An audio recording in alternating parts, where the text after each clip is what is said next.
আজকে চলে যাচ্ছি মালয়েশিয়া। অনেক জল্পনা কল্পনার পরে মালয়েশিয়ার ভিসা খুব কষ্ট করেই পাইলাম, 65 দিন অপেক্ষা করে। তো এখন মালয়েশিয়া চলে যাব।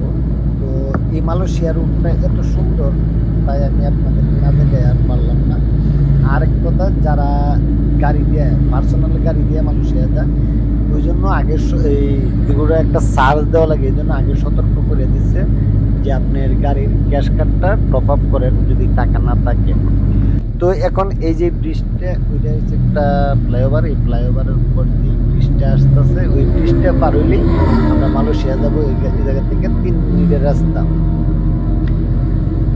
তো এই দেখেন, এই যে মোটর সাইকেলগুলো দেখতেছেন, এগুলা সব মালয়েশিয়া থেকে সিঙ্গাপুরে কাজের জন্য আসছিল, আর এখন কাজ শেষ হয়েছে 5টার পরে দিয়ে এখন সবাই আবার মালয়েশিয়ায় ফিরে যেতেছে। তো যদি ভিডিওটা ভালো লাগে আপনারা লাইক কমেন্ট শেয়ার করবেন, আর দেখতে থাকেন ভিডিওটা যে কিভাবে মালয়েশিয়া যায়, কি প্রসেস করে। ওই যে মালয়েশিয়ার সাইনবোর্ডগুলো, এটা হচ্ছে সিঙ্গাপুরের বর্ডার, ওই সাইনবোর্ডটা দেওয়া আছে চেক পয়েন্টের। ওই যে ব্রিজটা দেখতেছেন, বড় ব্রিজটা, এই ব্রিজটা দিয়ে ওই মোটর বাইক তারপরে কারগুলো যাবে, আর আমরা যাইতে হবে নিচ দিয়া।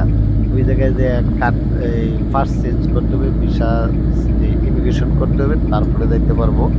তো আমি নিজ দিয়েই চলে গেলাম, যে ওই সামনে চেক পয়েন্ট আছে, আমি চেক পয়েন্টে যাইয়া আমি এই আমার পাসপোর্ট তারপরে ভিসা চেক করব, তারপরে আমার যাইতে হবে।